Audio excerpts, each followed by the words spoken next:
Está dirigida a los líderes de la iglesia que el Timoteo, un pastor jovencito, estaba comenzando a levantar. Sin embargo, en la Biblia hay muchos principios con muchas aplicaciones.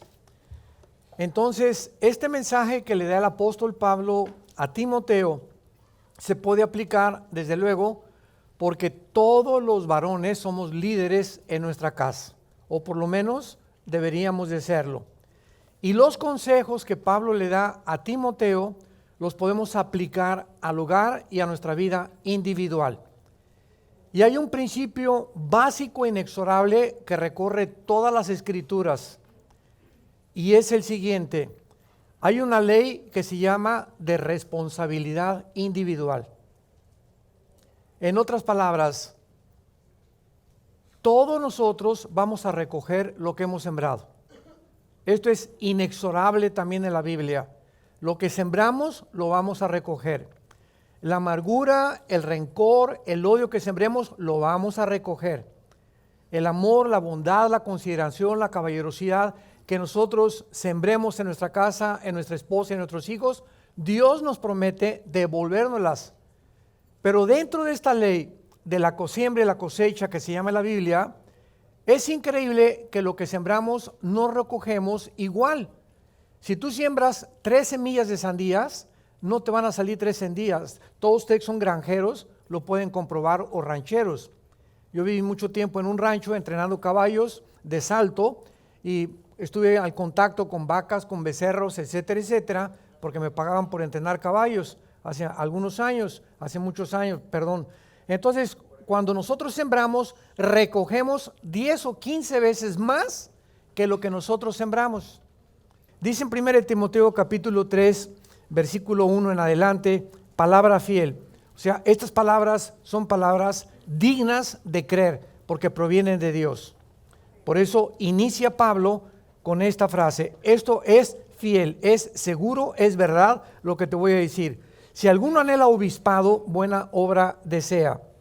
La palabra obispado u obispo viene del griego episcopos con K, y significa el que supervisa o el sobreveedor.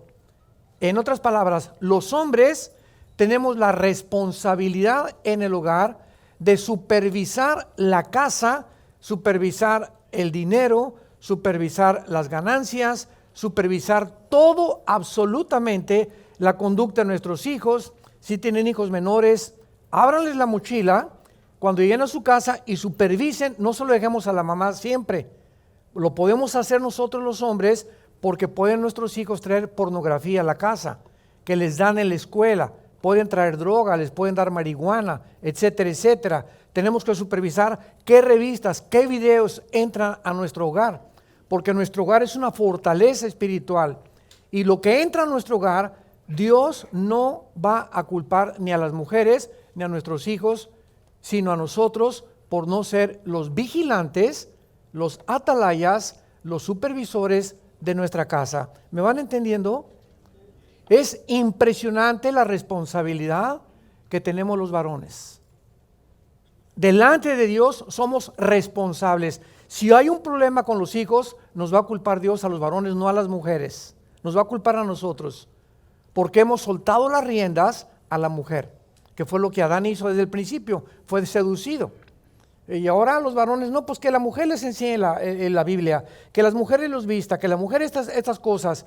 Y hay cosas que la mujer tiene que hacer en la casa, pero lo más importante es que nosotros supervisemos, que el dinero que tienen, que lo que nosotros gastamos en ello, etcétera, etcétera, sea completamente controlado por nosotros los varones.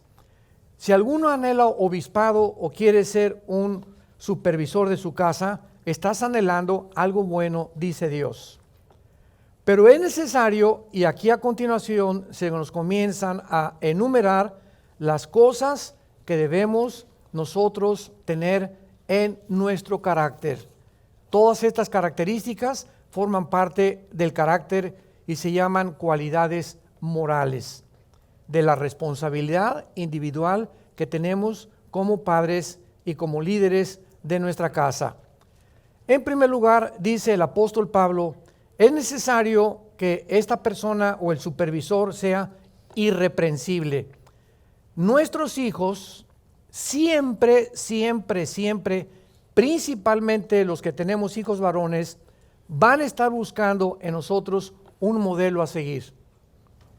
Sin que tú lo sepas, tú eres el héroe de tu hijo. ¿Por qué? Porque ellos necesitan la imagen masculina. Es una de las cosas que más han alterado y han corrompido ahora los nuevos matrimonios entre hombres y entre mujeres.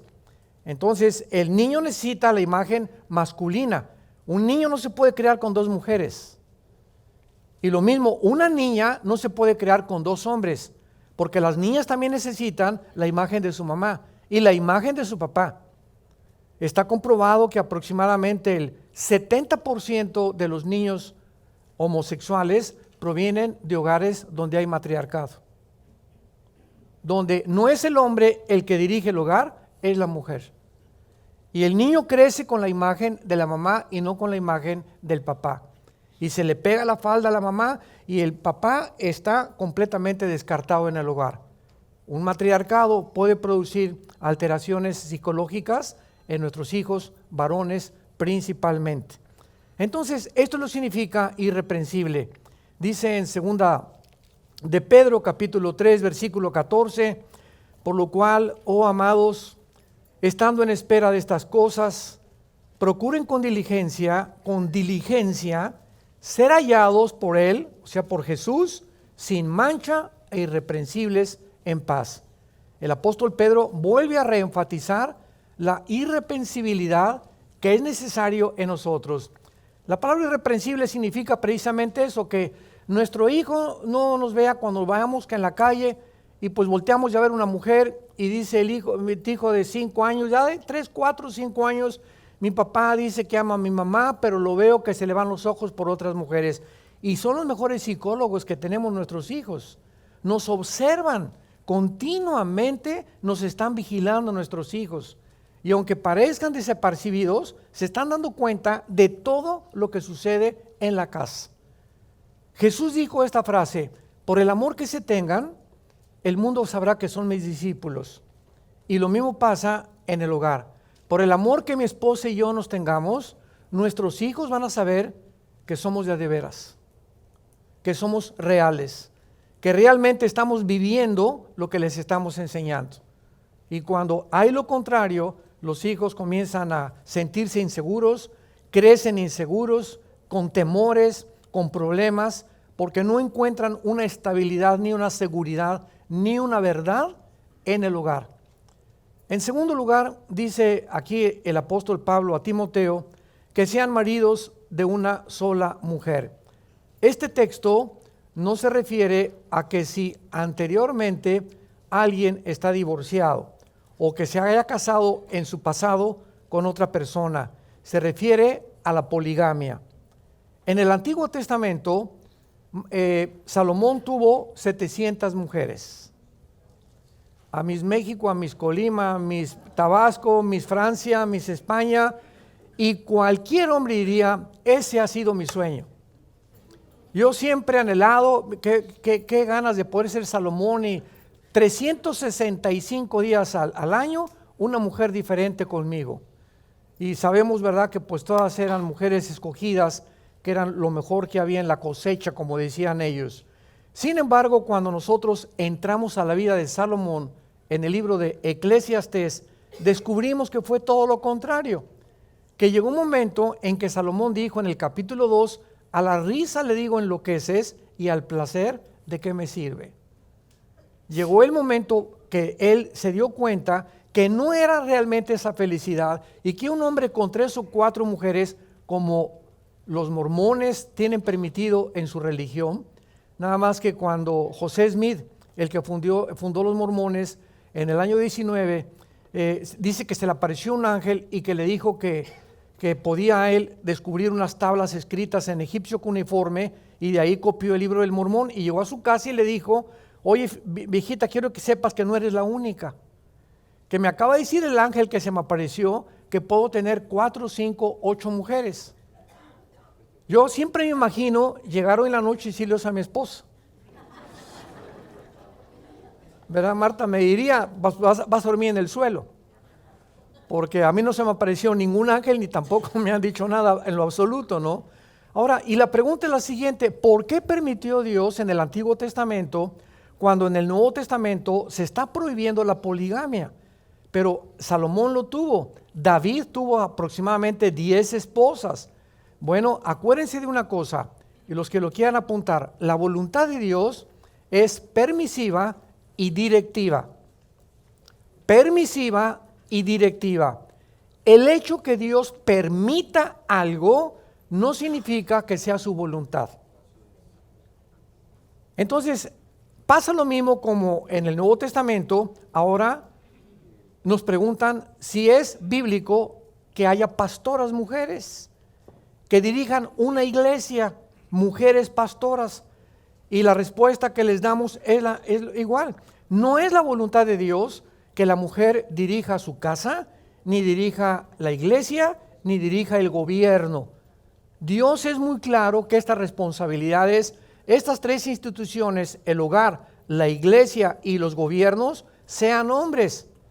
Pero el hecho que haya una Golda Meir en Israel, el hecho que haya habido una Margaret Thatcher en Inglaterra, el hecho que ahorita la única mujer gobernante en el mundo se llama Angela Merkel, la primera ministra de Alemania, ella es cristiana y hace 4 meses llamó a la Unión Europea que debían de regresar a la Biblia y a los principios éticos de la Biblia, no significa que sea realmente la generalidad. Dios ha permitido estas grandes mujeres como Débora en el Antiguo Testamento, que toma el papel de una guerrera por algunos 2 días temporalmente para poder ayudar a unos generales judíos. Entonces, el hecho que haya excepciones no significa que sea la regla. Entonces, la voluntad de Dios es que sea el hombre el que gobierne su casa, en la iglesia y en los gobiernos. ¿Por qué hay mujeres pastoras? Porque no hay hombres. Y si no hay hombres, Dios va a levantar las piedras que lo alaben también. Entonces, Dios no necesita muchas veces que nosotros, cuando abandonamos el papel en el lugar de ser los líderes, Dios va a agarrar a la mujer. Dice que el hogar es como una carreta donde vamos nosotros con los caballos y atrás va la esposa con nuestros hijos, y de repente nos comenzamos a dormir y nos acostamos y sale la mujer, y para que no se desboquen los caballos, ella toma las riendas y comienza a dirigir la carreta. Entonces son estas mujeres que cuando ven que el esposo es pasivo y ha entregado completamente la supervisión del hogar a ella, hay mujeres que tienen que tomar las riendas del hogar, porque si no se desboca el hogar. Pero no es la voluntad de Dios. La voluntad de Dios es que seamos nosotros los hombres. Y lo mismo pasa en las iglesias y lo mismo pasa en los gobiernos también. Entonces, nosotros tenemos que entender que el hecho que Dios permita algo no significa que sea la regla. Salomón, ¿por qué sufrió? Dice en Primera de Reyes 11 que fue la causa por la cual él sucumbió a la degeneración moral. David, ¿cuál fue su problema? Que una vez en el palacio, en lugar de estar en el campo de batalla, se acostumbró a las mujeres y vio a Betsabé bañándose, y pues le dijo, ¿verdad?, a los soldados: tráigamela, porque él era la total autoridad. Esta mujer estaba casada con un soldado llamado Urías, y él la toma para ella, la embaraza. Ahí nació Salomón y mandó matar al soldado. Y sin embargo, a pesar de esto, la Biblia le llama a David un varón conforme al corazón de Dios. ¿Puede una persona así ser una persona conforme al corazón de Dios? Es una pregunta teológica que también nos han hecho y que también tiene una respuesta.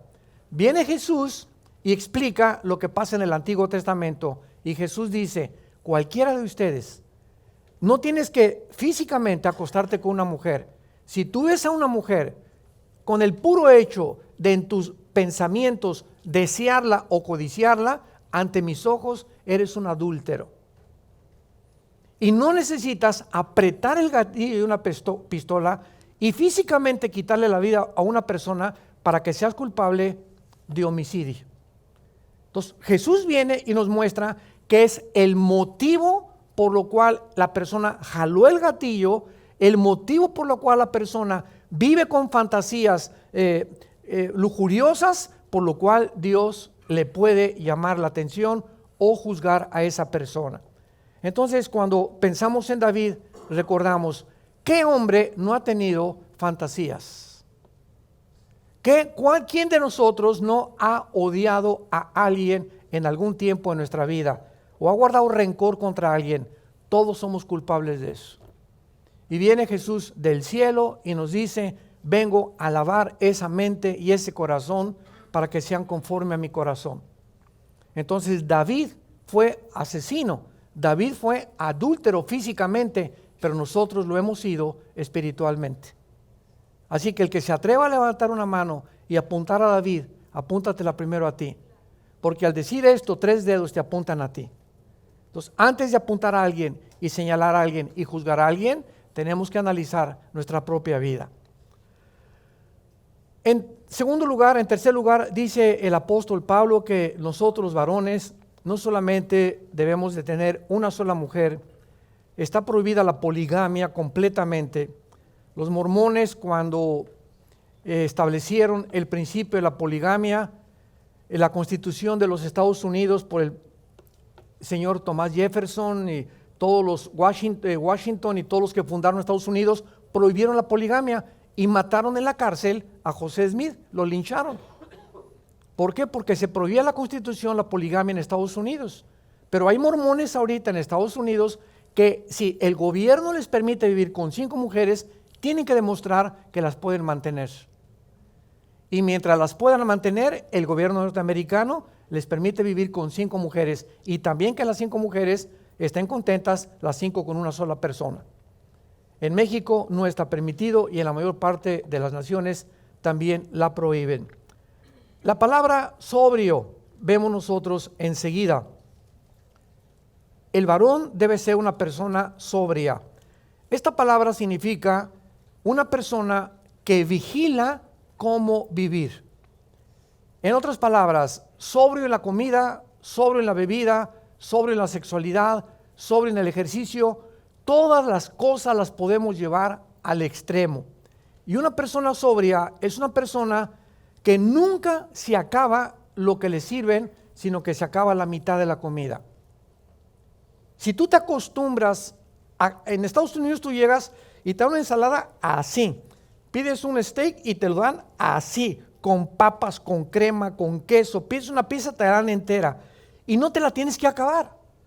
¿Por qué te la tienes que acabar?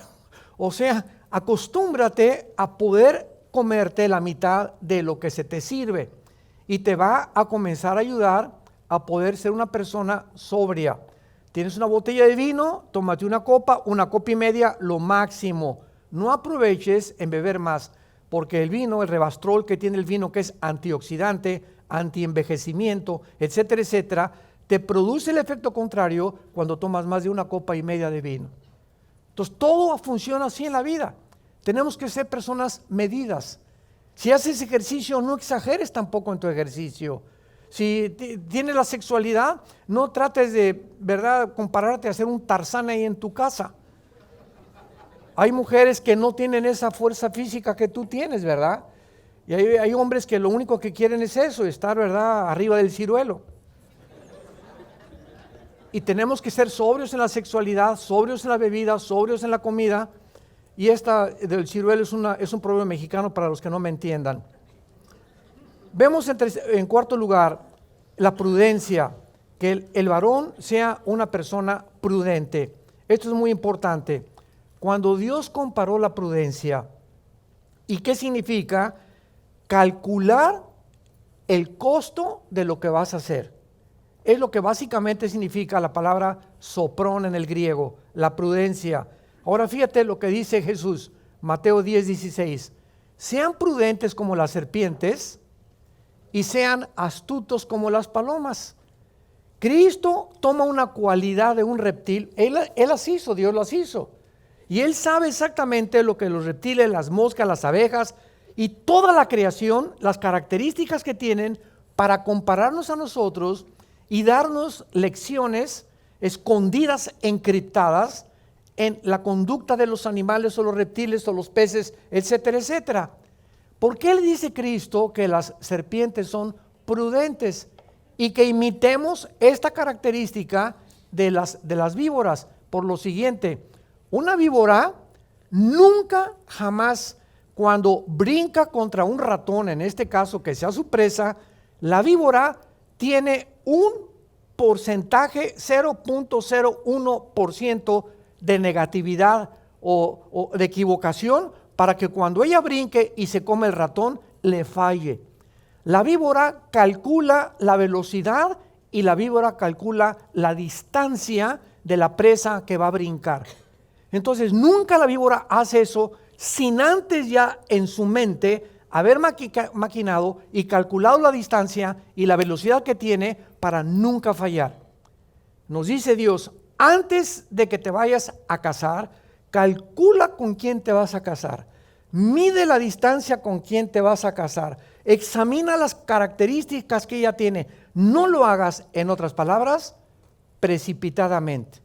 Vas a comprar un vehículo, calcula lo que tienes, las letras que puedes pagar. Nunca brinques inesperada y repentinamente a casarte, ni a comprar, ni a hacer absolutamente nada sin antes haberlo pensado 3 veces. Todas las personas, principalmente los varones, que actúan de una forma precipitada, repentina, siempre nos vamos a arrepentir. Las decisiones precipitadas no provienen de Dios. Tenemos que calcular siempre lo que estamos haciendo. Nuestra responsabilidad es enorme con nuestro matrimonio, con nuestros hijos, con el dinero que percibimos. Tenemos que ser prudentes en la forma de conducir nuestra vida. Vemos nosotros también la palabra decoroso, que el varón debe ser decoroso. Es interesante que esta palabra viene del griego cosmos o cosmíos. De ahí viene el arreglo de las mujeres, cosmético, porque el cosmos es un universo perfectamente bien organizado y diseñado, afinado por el Dios creador de los cielos y la tierra. Y cuando decimos que somos ordenados, es una persona que es organizada. ¿Quién es una persona decorosa? Es una persona organizada. Continuamente les he recordado a los estudiantes que tenemos que hay 2 palabras, si las quieres apuntar, que son claves en la vida. Para cualquier vocación o carrera que tú tengas, la primera es disciplina. Una persona que no es disciplinada para comer, para beber, para hacer ejercicio, no va a llegar muy lejos. Y la segunda palabra importantísima para cualquier cosa en la vida y preparar el camino para el éxito es organizado. Tenemos que ser personas disciplinadas y organizadas. Tú no puedes tener un restaurante si no organizas a tu personal, un taller de carpintería, un taller de plomería, una empresa. No se puede hacer nada sin organización. Porque si no hay organización, hay caos, hay desorden. En la casa tú tienes que ser una persona organizada, tu ropa bien acomodada, tus corbatas en un solo lugar y no tirando tus calcetines que dicen las mujeres, hermano, es que huele a queso manchego los calcines de mi esposo. Y nos acostamos y ahí me los deja junto a mi cojín para acabarla de amolar, ¿no? Entonces tenemos que ser personas que podamos pensar y que tengamos que organizar nuestra vida. Lo opuesto a cosmos es caos. Es la palabra antagónica en el griego y que es la antítesis de lo que es el orden. Y lo opuesto que es el caos, y este sobreviene cuando en nuestra vida no hay orden ni disciplina. Hay muchos varones, cantidad en el mundo entero, que nunca han sido disciplinados ni organizados, ni en su trabajo, ni en su forma de vivir en su hogar. Decían hace muchos años que un multimillonario, que se fue a un extremo, desde luego, le decían el rey del estaño, Paul Getty, que vivió en Sudamérica, que era un hombre que llegaba y lo primero que hacía al llegar a su compañía, en los edificios que tenía, era abrirles los cajones a sus secretarias para ver, y revisaba los basureros para ver cuántos clips habían tirado a la basura y cuánto papel, que es una exageración desde luego, ¿verdad? Era un viejo avaro, pero una persona que era metódicamente organizado, pero en un extremo grandísimo. Y él decía que cuando abría el cajón y encontraba un sándwich o encontraba algo que no correspondía, corría a las secretarias, porque un empleado tenía que ser organizado para trabajar en su compañía. Y él consideraba la organización de una persona individual como una de las características del carácter más elevadas que un varón pueda tener. Ahora, si nos permites entrar a tu casa a ver tu cuarto, y podemos ver en tu cuarto, ¿verdad?, que tus zapatos están tirados, tienes zapatos sin bolear, las camisas por allá, etcétera, etcétera, y te das cuenta que tu casa, tu cuarto donde tú vives es una desorganización. Entonces, ¿qué se espera de tu oficina, de tu compañía, de tu empresa? Porque el hogar es el reflejo de lo que nosotros vivimos fuera de él. Vemos nosotros enseguida la palabra hospedador. Esta es la persona afectuosa con su familia y con los extranjeros. La bendición más grande de una familia y de un varón es tener estudios bíblicos en su casa. ¿No te imaginas cuando tú abres las puertas de tu casa para que haya un estudio entre semana por lo menos y se junten 3 o 4 matrimonios y abran ustedes la Biblia y oren y platiquen y compartan un pasaje? No se imaginan las bendiciones que Dios les va a dar. Y hay muchos pastores en muchas iglesias que están buscando hogares como el tuyo para que tú le digas: pastor, ofrezco mi casa para que si hay alguien interesado en ir a dar un estudio bíblico, mi casa está abierta para ustedes. Se las abrimos el jueves de 7 a 10 de la noche, etcétera, etcétera. Pero todo cristiano tiene que ser un varón hospedador, que significa en el griego amor por los extraños. Y claro que no vas a meter a cualquier persona, ¿verdad? Ahora que vinieron todos los refugiados de El Salvador y de Honduras, hay problemas éticos y teológicos muy interesantes en el mundo que estamos viviendo, y siempre van a venir con los cristianos para que demos nuestra opinión. Y nos preguntan, ¿verdad? Ahora que vinieron todos estos, llegaron a Tijuana, ustedes lo saben, y bueno, acabaron casi con la ciudad de Tijuana. El gobernador de Baja California dijo que ya no podía con tantos migrantes porque el gobierno federal los estaba obligando a que los migrantes vivieran ahí en Tijuana. Y la pregunta es la siguiente: ¿cuál es la condición o qué es lo que la Biblia dice que debemos hacer nosotros con los refugiados? En primer lugar, si vienen de la guerra o son perseguidos políticamente, los debemos de recibir. No cuando cruzan la frontera ilegalmente para buscar trabajo en otro país. Esto no es correcto a los ojos de Dios. Entonces, hay leyes en cada hogar, en cada nación, donde los gobiernos tienen forzosamente que impedir la migración, porque no es justo que nadie entre sin papeles a otro país. Tú estás violando una ley bíblica, Romanos 13.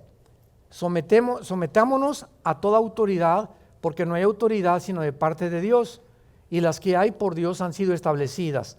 Entonces me preguntan un día: oye, ¿tú qué harías, Orlando, si llegaran 5 familias a tu casa a pedirte que las hospedes, que las metas, ¿verdad? En primer lugar, pues voy a salir y voy a echarles un ojo para que ninguno tenga cara de sicario, en primer lugar, para que nos demos cuenta que el hecho que seamos hospedadores no implica que vas a meter a cualquier persona a tu casa, porque somos supervisores y vigilantes de nuestra casa. Entonces puede meterse una persona que puede violar a mis hijas o nos puede robar, etcétera, etcétera. Y tenemos que tener el discernimiento para saber a quién hospedar. Ahora bien, mi casa tiene un cuarto, 2 cuartos. Yo no puedo meter a 10 personas porque no los voy a meter tampoco amontonadas ahí. Entonces, ¿verdad? Les digo, hospedo a 3, hospedo a 4, pero usamos el sentido común, porque el sentido común no está divorciado de la fe. Entonces, el hecho que tú uses el sentido común no implica que tú seas una persona que no te guste recibir a los extranjeros. Y esto se aplica con esta palabra que acabamos nosotros de escuchar. Enseguida tenemos la palabra apto para enseñar. Este vocablo griego solo se usa 2 veces en todo el Nuevo Testamento.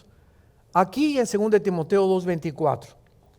Un varón, todos nosotros tenemos que tener la capacidad de enseñar la Biblia a nuestros hijos y a nuestra esposa. ¿Qué quiero decirles? Un varón de Dios se levanta en la mañana, pues ¿a qué horas te vas al trabajo? Tengo que estar en mi trabajo a las 7 de la mañana. ¿Cuánto tardas en vestirte? Fíjense la organización. Si no hay esto, no se puede ni disciplina, no vamos a hacer nada.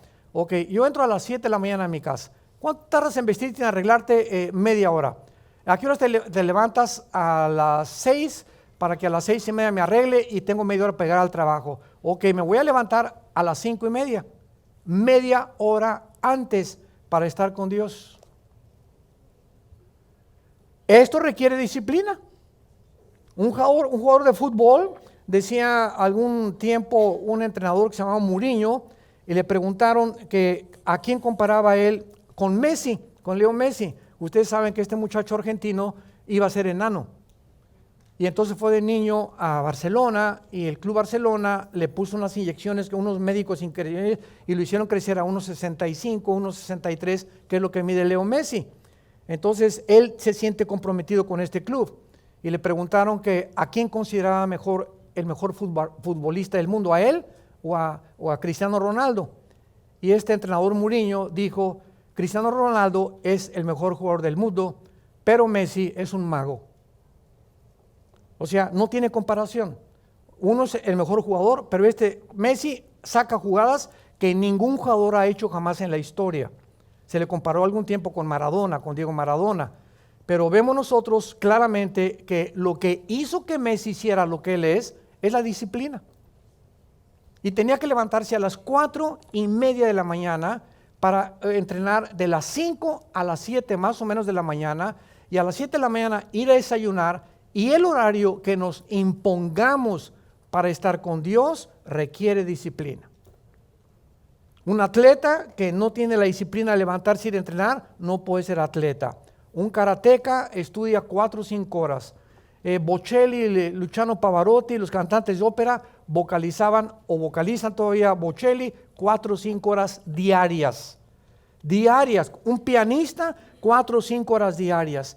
Todo requiere disciplina y organización.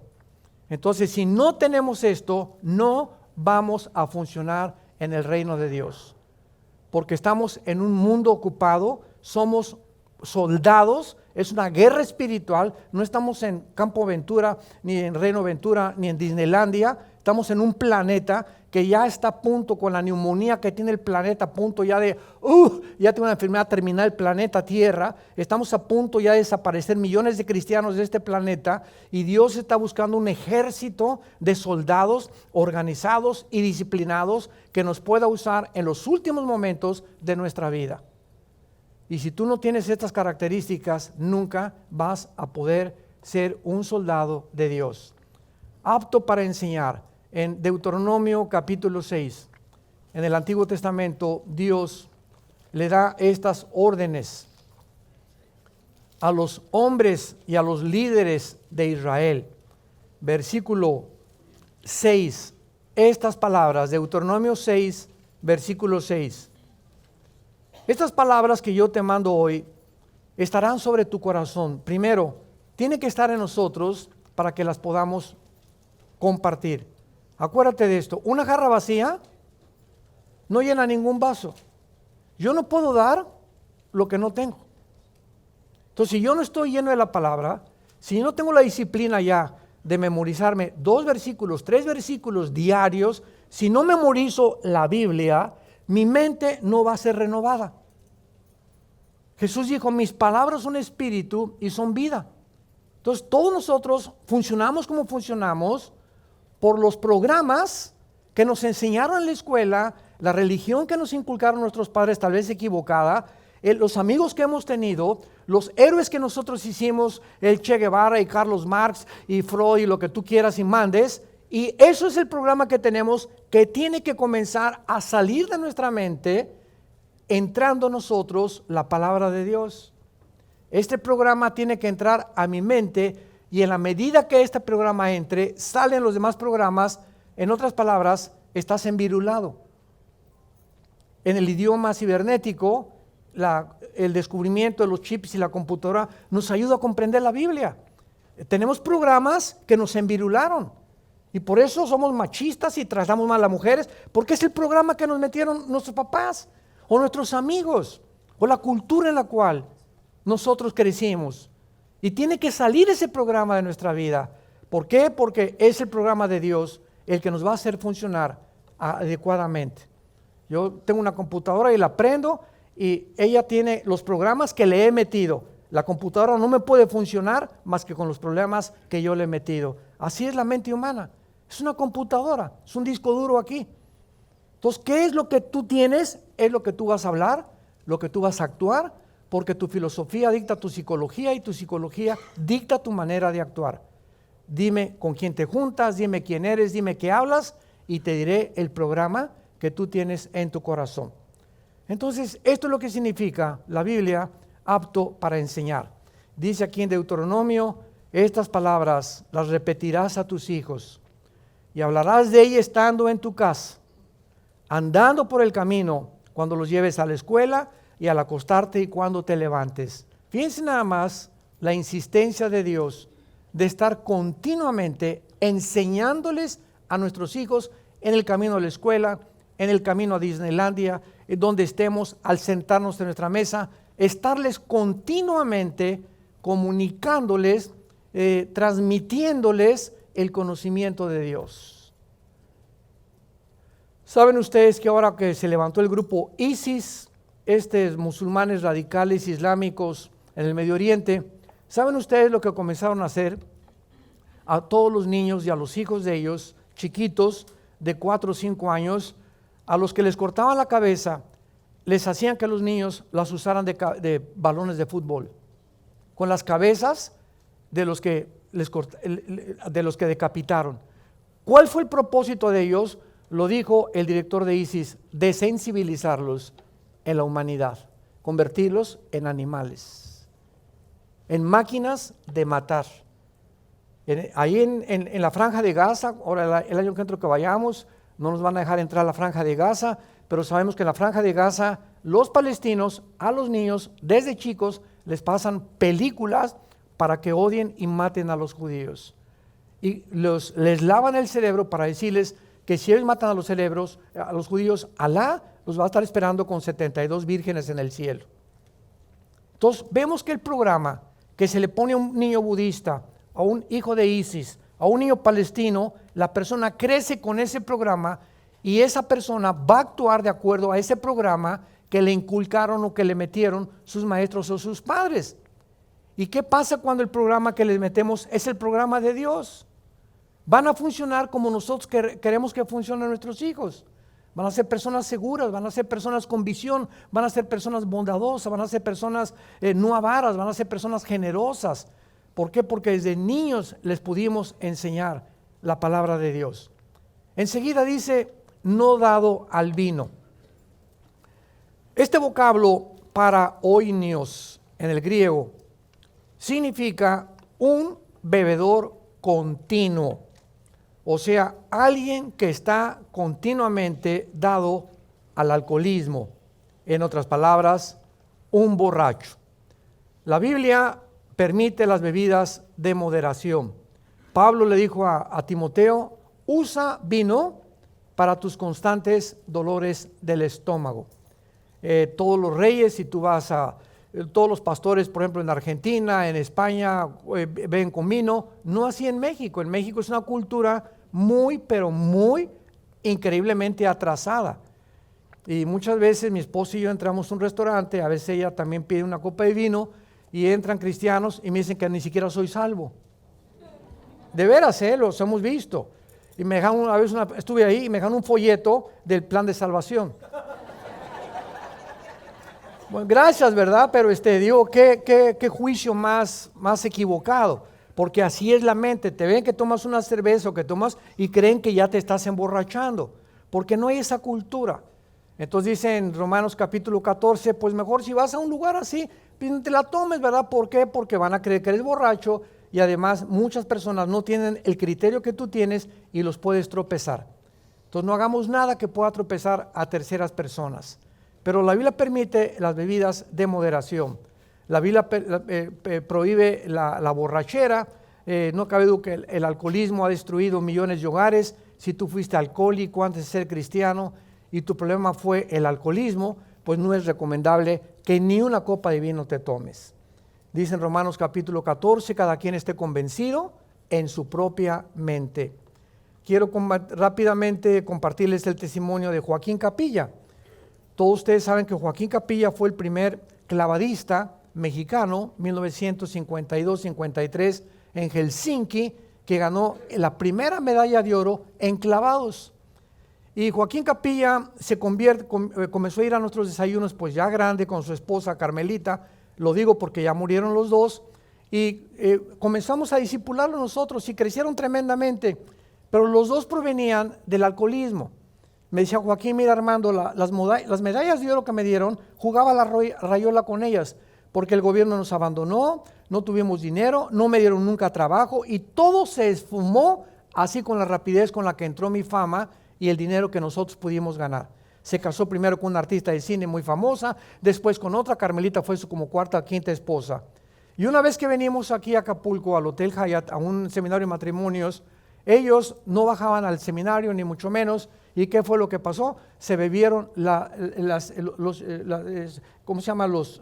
Las colonias que tenían ahí y los perfumes que tenían, se los bebieron. O sea, eran tan alcohólicos de su pasado que cuando no tenían algo que beber, acudían a lociones, imagínense nada más, que ya es un alcoholismo tremendo, ¿no? Y eso fue su problema, sufrieron mucho, Dios se los llevó en paz a los dos, gracias a Dios, están con el Señor. Pero él me contaba eso, yo no puedo tomar una cerveza, Armando, porque si tomo una cosita ya me descompongo completamente. Entonces cada quien es delante de Dios responsable de lo que come y de lo que bebe.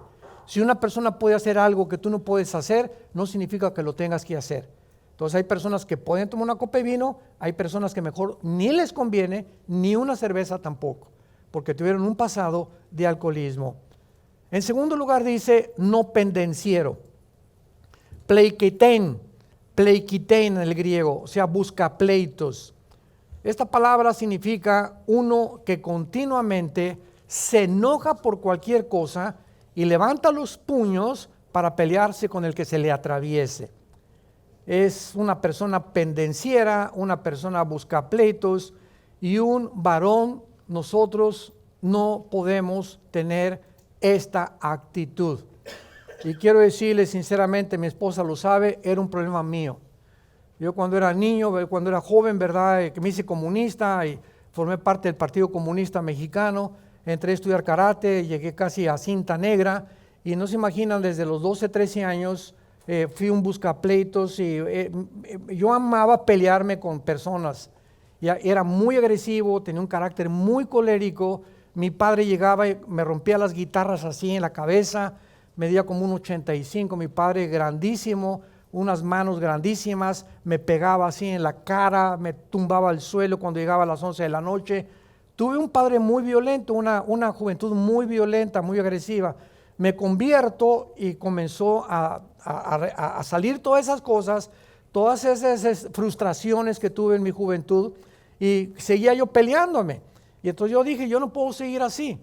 Y entonces muchas veces, ¿verdad? Vas en el periférico y alguien se te cierra y te sale, porque ahí lo traemos. Y luego, ¿verdad? Y como dice mi esposa, no voltees porque van a creer que te van a ver que eres pastor. Imagínense nada más, ¿no? A lo mejor es una oveja descarriada por ahí, que te avienta el carro y entonces mi esposa me ha ayudado a poder calmar y a poder controlar mi impulso, porque es una de mis debilidades. O sea, soy muy impulsivo y gracias a Dios que ya tengo muchos años que ya no he podido involucrarme en ningún pleito. Y ya estoy acostumbrado hace muchos años, ya mejor ni contestar, ni voltear a ver a la persona, dejarla que se siga, etcétera, etcétera, porque no podemos ser cristianos y enojarnos así para buscar pleito con cualquier persona. Y además vas a sufrir. Dice que el que va pasando y le jala las orejas a una perra, entonces vas a sufrir y te va a morder. Lo mismo que es quitarle los ositos a una osa enfrente de ella. Así es el que se involucra en los pleitos, dice el rey Salomón. Dice en Proverbios capítulo 16, precisamente el rey Salomón, versículo 32, mejor es el que tarda en airarse que el fuerte, y el que se enseñorea de su espíritu que el que toma una ciudad. Fíjense cuánta sabiduría aquí hay en esta cápsula de Salomón. Mejor es el que frena su carácter, el que tarda en airarse, que una persona que se cree muy fuerte o que se cree muy golpeador o que se cree muy Rambo. Porque ese es el machismo, ¿verdad? Si yo soy macho, me tengo que demostrar a través de mis golpes. Y es mucho más grande el que se enseñorea de su espíritu, el que sabe controlar su vida interior, que una persona que toma una ciudad, que un grande conquistador. ¿Cuánta sabiduría escondida? Proverbios 19:11, dice el rey Salomón lo mismo. La cordura del hombre detiene su furor y su honra es pasar por alto la ofensa. O sea, si alguien te ofendió y tú no te ofendes, y en lugar de que regreses y le busques pleito, lo perdonas, tienes una grandeza de espíritu. Y ese es el dominio que debemos de tener los varones, sobre todo cuando tenemos ese carácter colérico y que hay entre nosotros esas ganas de estarnos peleando con todo el mundo. Enseguida dice, no codicioso de ganancias deshonestas. El amor al dinero es la raíz de todos los males. Primera de Timoteo 6, versículo 10. Raíz de todos los males no es el dinero, ¿verdad?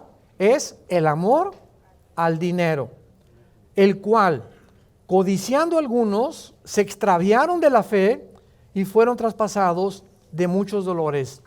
Todos los grandes hombres de Dios en la Biblia fueron millonarios. Abraham fue millonario, Salomón ni se diga, tenía un trono de oro, David fue millonario, todos ellos tenían grandes tesoros porque Dios no está contra el dinero. Dios está en contra de los que aman el dinero. Vean ustedes las dos extremos. Todos los que venimos de la religión popular, el catolicismo asoció la pobreza con la espiritualidad. Sígame con cuidado. Y ellos comenzaron a enseñar que una persona que se despoja de todo y que como San Francisco de Asís y se va a un convento o un monasterio, debe despojarse de todo, vivir en una cama de piedra, porque eso es la espiritualidad. Y entonces durante muchos años se enseñó eso, que ser humilde es no tener dinero y que tener dinero es un pecado. Y vemos ahora nosotros que entró al mundo cristiano la famosa teología de la prosperidad, que muchos predicadores siguen predicando, que si tú no mandas $500,000 y si tú no tienes una iglesia de más de 500 personas, no eres un pastor con éxito.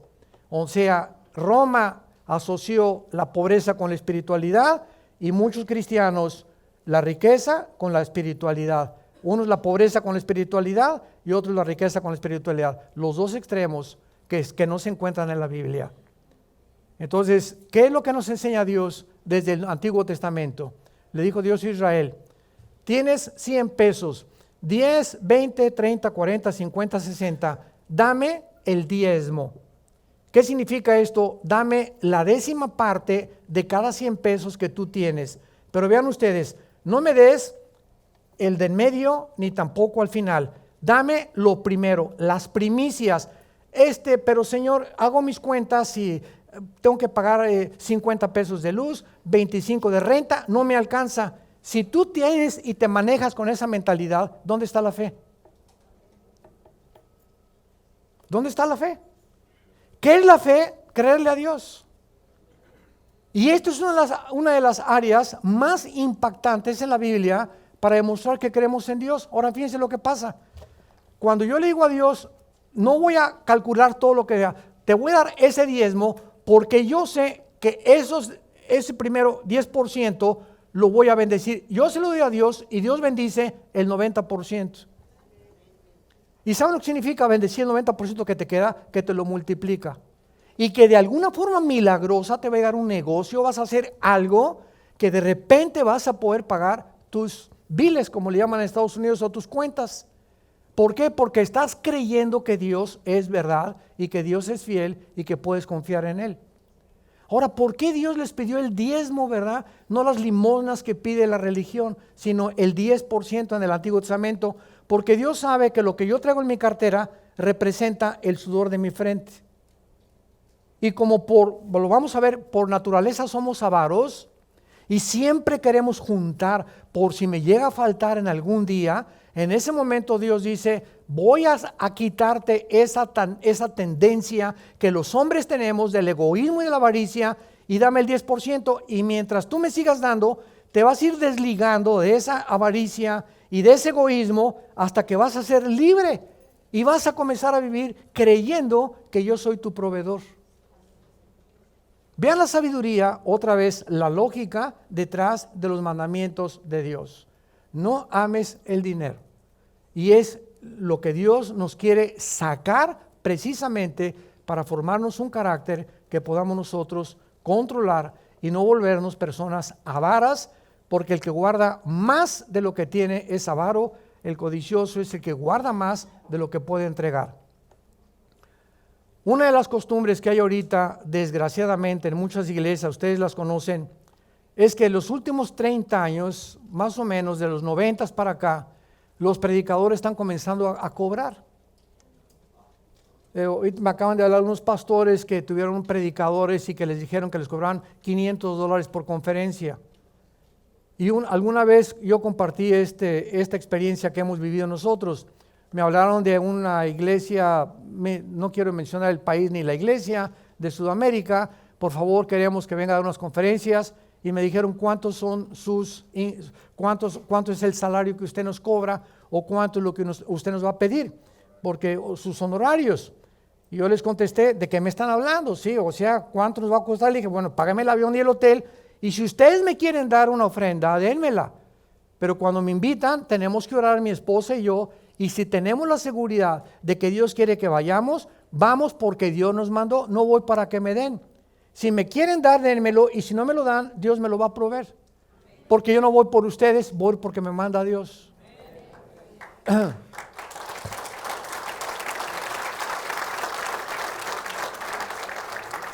Raíz de todos los males es el amor al dinero. Un predicador o un hombre que dice que tiene que tener un salario, o necesito un hotel 5 estrellas, queso cottage en la mañana con papaya, uvas también necesito, agua Evian o agua alcalina, y por favor una limusín que me recoja en el aeropuerto.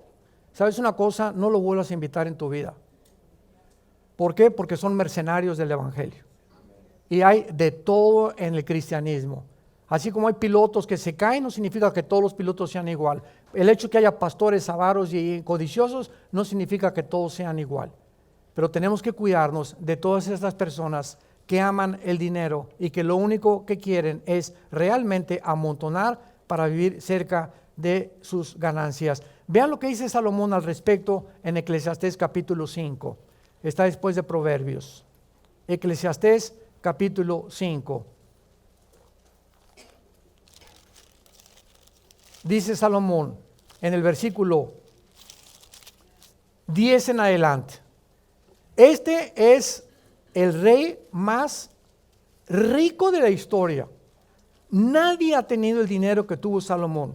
Su trono era de oro, con leones de oro.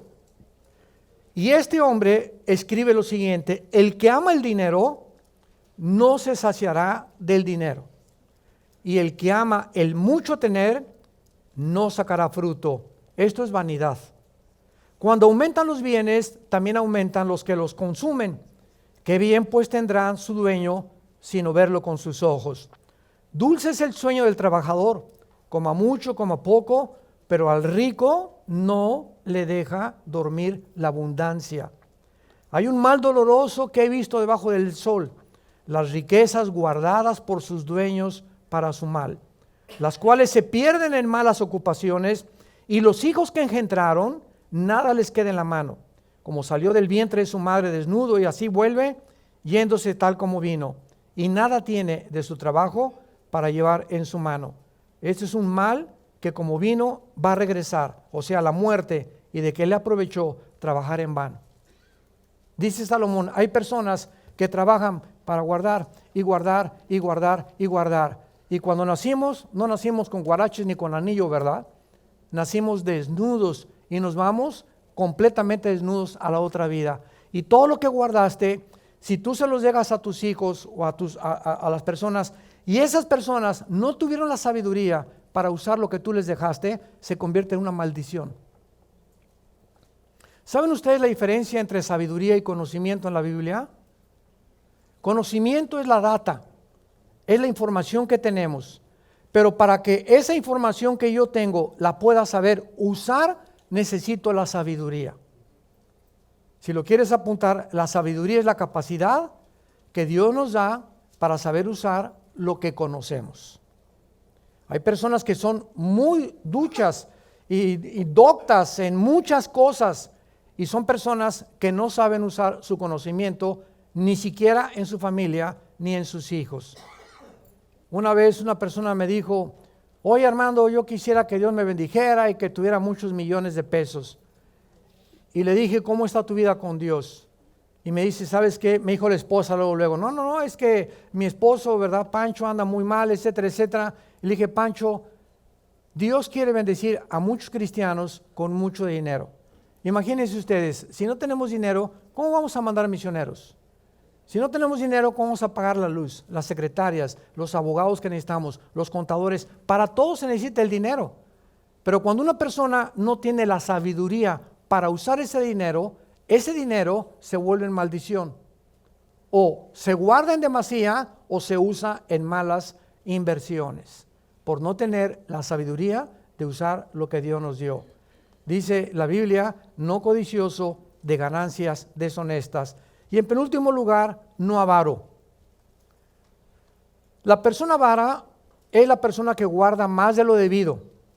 La ambiciosa es lo que desea más de lo que tiene. Dios enseñó a diezmar a Israel, como lo vimos, para librarlos de la gran malignidad, de la naturaleza caída con la cual nacimos, de todos los seres humanos.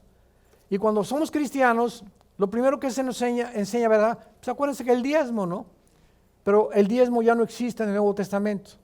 La última vez que se menciona el diezmo en el Nuevo Testamento es bajo la ley en los evangelios. Y los 4 evangelios, Mateo, Marcos, Lucas y Juan, no son el Nuevo Testamento. El Nuevo Testamento comenzó en Hechos capítulo 2. Entonces, todo lo que está en los evangelios pertenece al Antiguo Testamento. Jesús fue el último que mencionó la palabra diezmo. Vayamos a 2 Corintios capítulo 9 y veamos lo que el Nuevo Testamento, Pablo nos enseña acerca de la avaricia y acerca del egoísmo en relación al dinero.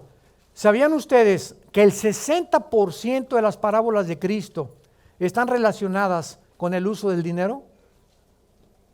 El 60% de las parábolas de Jesús están relacionadas con cómo usar el dinero. Porque ustedes mismos lo saben, todas las cárceles en el mundo entero están llenas de ¿quiénes? De personas que quisieron tener unos pesitos más o tener un poquito más y caer en la trampa del dinero. Hace algún tiempo, antes de leer esto, en 2 Corintios 9, nosotros íbamos a la penitenciaría de México a dar clases a los presos, todo desde 1980 al 95, casi 15 años, y seguimos teniendo el ministerio carcelario, le llamamos. Y en aquel tiempo, ahí me encantaba ir ahí, porque cuando fui perseguido por mis ideas comunistas, ¿verdad? Nos torturaron, y yo sé lo que significa estar encerrado en un lugar, que te pateen, que te cuelguen y que te pongan agua fría y que te den toques. Todo eso lo atravesamos cuando yo pensaba que el Che Guevara era nuestro ídolo y que yo quería abrazar completamente un ideal en la vida, por lo cual darle propósito y sentido a mi vida. Y una vez predicando ahí en la penitenciaría Marta Catitla en México, al final había una persona llorando, un muchacho como unos 40 años de edad. Y me dio la atención, prediqué sobre el rico y el avaro del Evangelio de Lucas. Y al acabar el mensaje, comencé por el pasillo y siempre me acompañaban dos celadores para cuidarme de que algún preso no me fuera a atacar algún día. Nunca pasó, gracias a Dios. Y le dije, ¿por qué lloras? Y me dice, pastor, quiero contarle mi testimonio. Y le digo, ¿quién eres? Me dice, fíjese, yo soy contador de profesión. Y cuando tenía 30 años de edad, llegó una persona y me dijo que me daba $5,000 si yo arreglaba unos papeles. Y lo hice. Y entonces pasaron como 6 meses y esa persona llegó y me dio otros $10,000. Si le seguía arreglando unos asuntos y alterando algunos libros. Y entonces me dice, fíjese que pasaron 5 años más y yo estaba ganando $25,000, $30,000 al mes. Y resulta que un día llegan a mi casa, me lleva la policía porque la persona con la cual yo estaba trabajando contablemente era uno de los más grandes cárteles de las drogas de México. Y me echaron 45 años de prisión. Dice, yo lo supe 5 años antes que esto no estaba bien. Y sin embargo, persistí en mi conducta. Y ahora me doy cuenta, hubiera sido 1000 veces seguir comiendo frijolitos y totopitos en mi casa, que ahora el resto de mi vida casi pasarlo en prisión. La raíz de todos los males es el amor al dinero. No amen el dinero. Dios proveerá para todo aquello que necesitamos.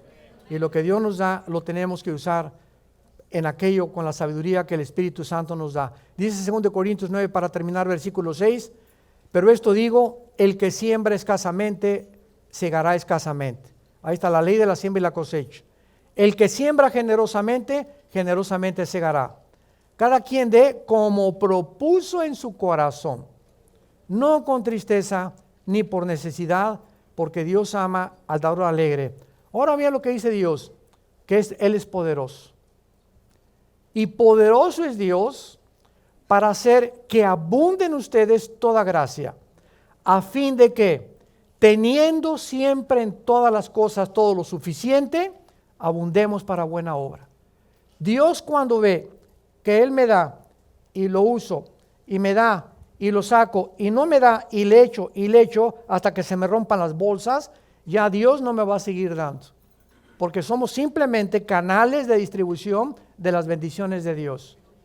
Y desde que Dios llamó a Abraham, le dijo, Abraham, te llamo para que tú seas bendición a las naciones.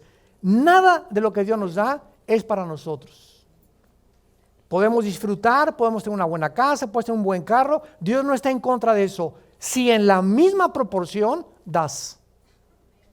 Yo gano $1 millón, hermano, como el director de Colgate-Palmolive en Estados Unidos, ganaba casi $1 millón al mes y daba $600,000 a la obra de Dios.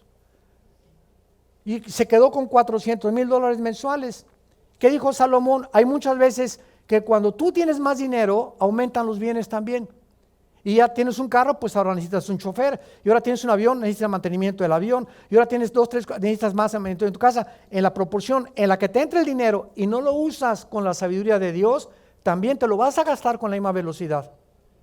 Y te vas a dar cuenta que ganabas $10,000 el año pasado. Ahora ganas $30,000.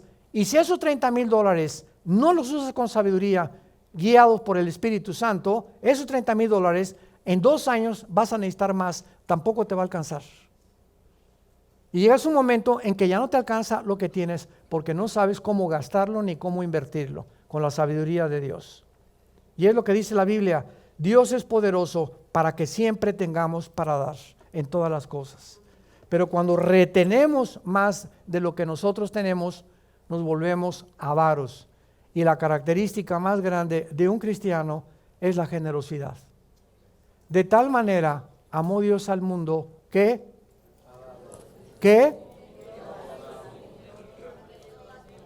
Dios nos dio casi como diezmo a su Hijo Jesucristo. El principio del amor es que Dios inició el primer paso dándonos lo que más amaba, su Hijo unigénito. Y ese principio es el que está en un cristiano saludable.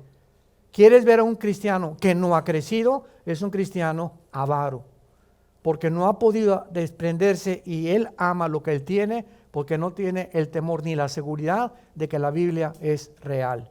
Y el justo por la fe vivirá. Te damos gracias, Padre, por tu palabra en esta tarde.